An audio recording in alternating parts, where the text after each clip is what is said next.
For 20 years, buy-to-let was sold as the perfect investment, better than pensions, better than stocks. Property always goes up, right? Banks were throwing money at anyone who wanted to become a landlord. 2% interest rates, rent covering the mortgage plus profit. What could possibly go wrong? Everything, as it turns out. First came the tax changes. Section 24 destroyed the financials. Landlords can no longer deduct mortgage interest. Someone with a £300,000 mortgage at 6% is paying $18,000 a year in interest they cannot claim. That wipes out the entire profit margin. Then interest rates exploded. That 2% mortgage became 6, 7, even 8%. Monthly payments doubled and in some cases tripled, but rents did not triple. They could not. Tenants simply do not have that kind of money, especially during a cost of living crisis. Then came the regulations. EPC requirements, selective licensing, electrical safety certificates, deposit protection, right to rent checks. Every single year brought more rules, more compliance costs, more administrative burden.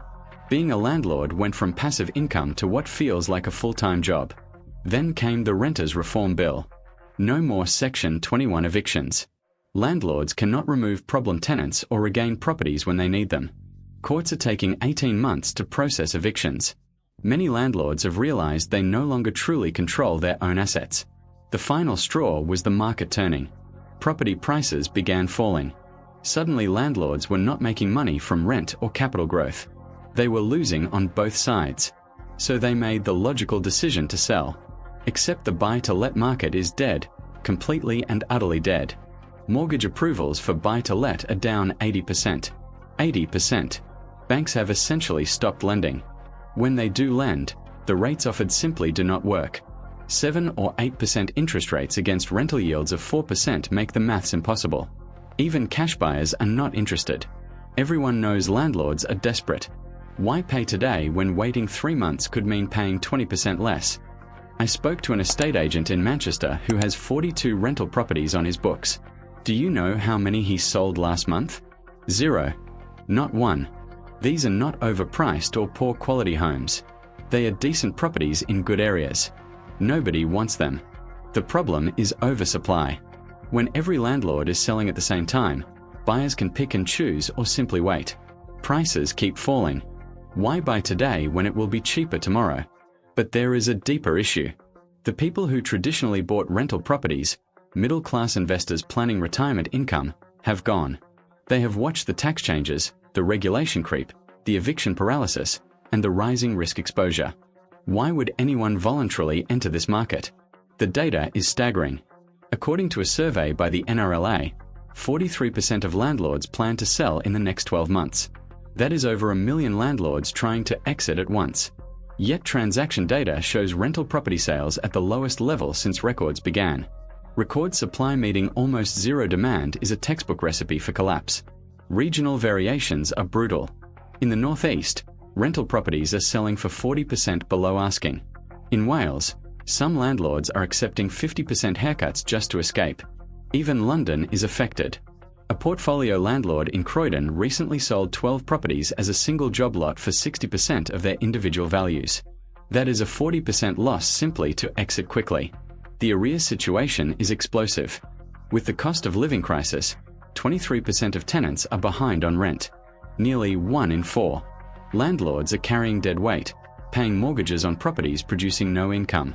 Eviction backlogs mean even non-paying tenants cannot be removed. Courts take a minimum of 12 months. Legal costs average £8,000. Meanwhile, mortgage payments continue. Council tax continues. Maintenance continues. Everything continues except rent. And here is where it gets really scary. This is not just individual landlords failing. This is a systemic collapse. When landlords cannot sell and cannot afford to hold, they default. Mortgage arrears for buy-to-let properties are up 400% year on year. 400%. Banks are quietly panicking. They are sitting on £200 billion in buy-to-let mortgages. If even 20% of those default, that is $40 billion in losses. That is 2008 all over again. But banks cannot foreclose aggressively. If they repossess thousands of rental properties and dump them onto the market, prices collapse completely. So instead, they extend terms and pretend everything is fine. It is not fine. It is a disaster being delayed. The knock-on effects are enormous. When landlords cannot sell, they cannot buy either. The entire property chain freezes. That family home that needs a buy-to-let sale to complete, stuck. The downsizers waiting for landlords to purchase their home, stuck. Everything connected to landlord transactions becomes stuck. Construction industries are getting hammered. New build flats designed specifically for investors cannot sell. Builders are sitting on thousands of unsold units marketed to landlords who no longer exist. The government keeps making the situation worse. Every new regulation pushes more landlords toward the exit. But exiting triggers the very crisis they claim they are trying to avoid. Energy efficiency requirements are the next killer. By 2028, all rental properties must have an EPC rating of C or above. The average upgrade cost is £20,000 per property. Most landlords do not have $20,000. They cannot borrow it and cannot afford it, so they try to sell. But who buys a property needing 20 grand of work that you may not even be able to rent? Nobody. Prices fall by more than the cost of the upgrade itself. The abolition of Section 21 sounds good for tenants until landlords realize they have lost control of their assets. They cannot regain properties for sale and cannot remove problem tenants, so they panic sell. More supply means lower prices. Council licensing schemes are spreading everywhere. Hundreds of pounds per property every year. More inspections, more requirements, more costs. Every council wants the revenue, and every scheme forces more landlords out. Here is the truly insane part. The government needs rental properties. There are not enough homes. If landlords exit en masse, where do tenants go? Council housing barely exists. Social housing has waiting lists stretching 20 years.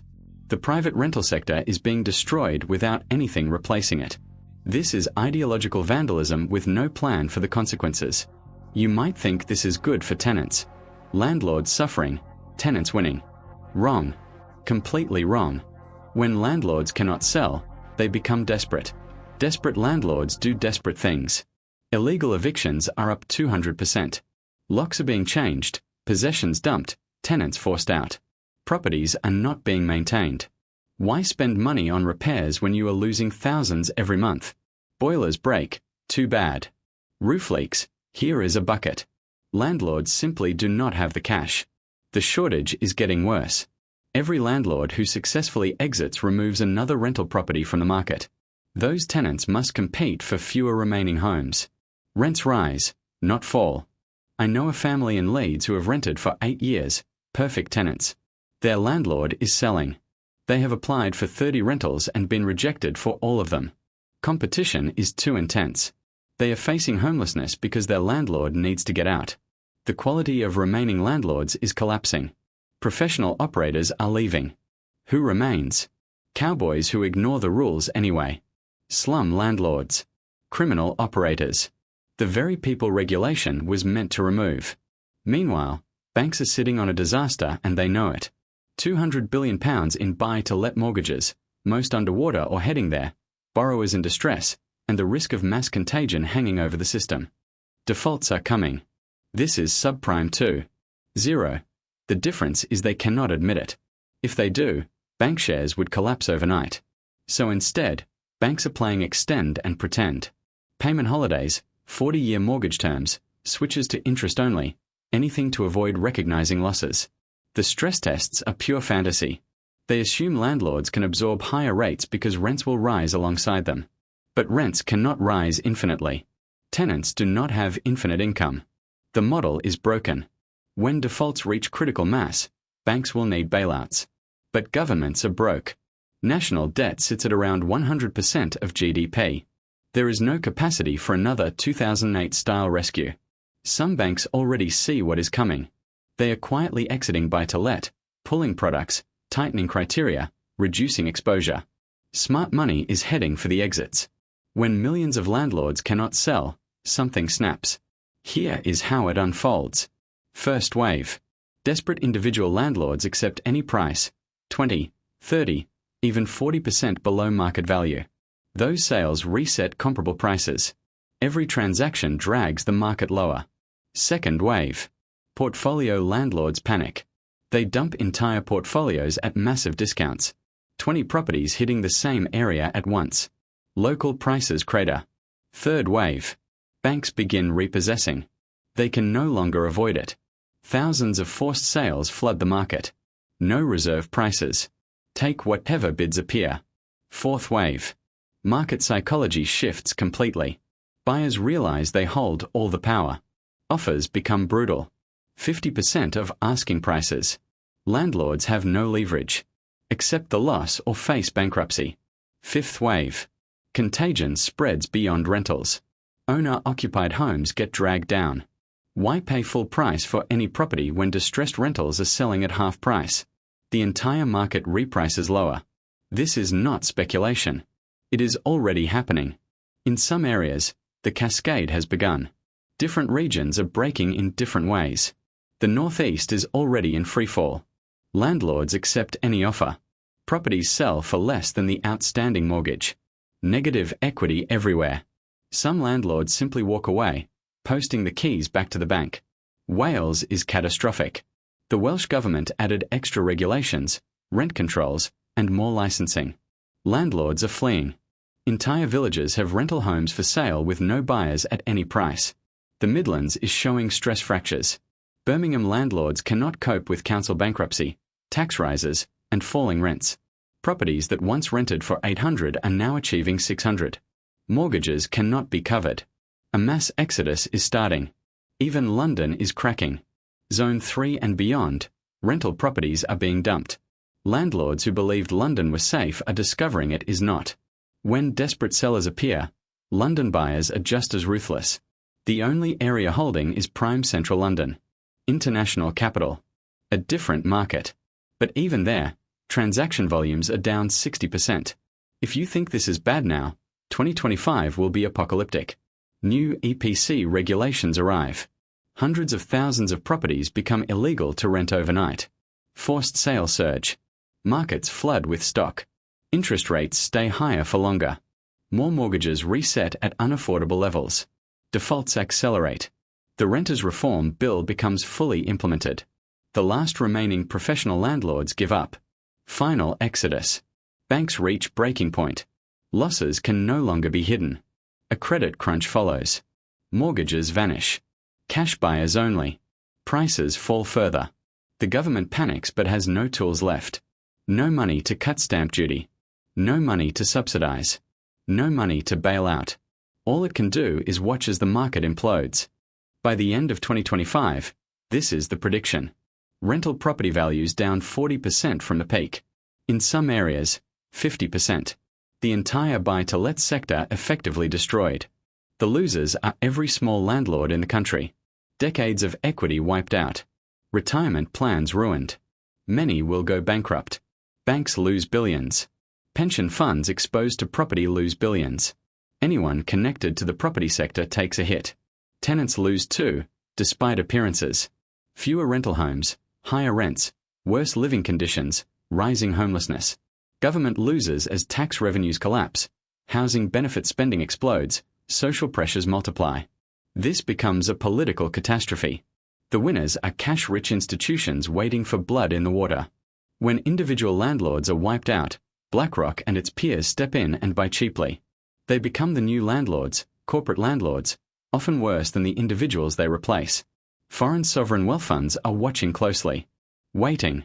When UK property finally hits bottom, they will buy entire portfolios, entire towns. Ultra-wealthy investors who can wait know what is coming. They are positioned for it and will make fortunes from other people's misery. Politicians are beginning to realize they have messed this up, but they cannot admit it. Labour wanted to punish landlords. It worked too well. Now they face collapse of the rental sector with no plan B. The Conservatives blame Labour, but they lit the fuse. Section 24 was theirs. EPC requirements were theirs. Both parties are trapped. They cannot help landlords because it is politically toxic. They cannot allow collapse because it is economically catastrophic. Paralysis sets in. Behind the scenes there is panic. Emergency meetings. Desperate discussions about how to prevent collapse without appearing to rescue landlords. It is an impossible circle to square.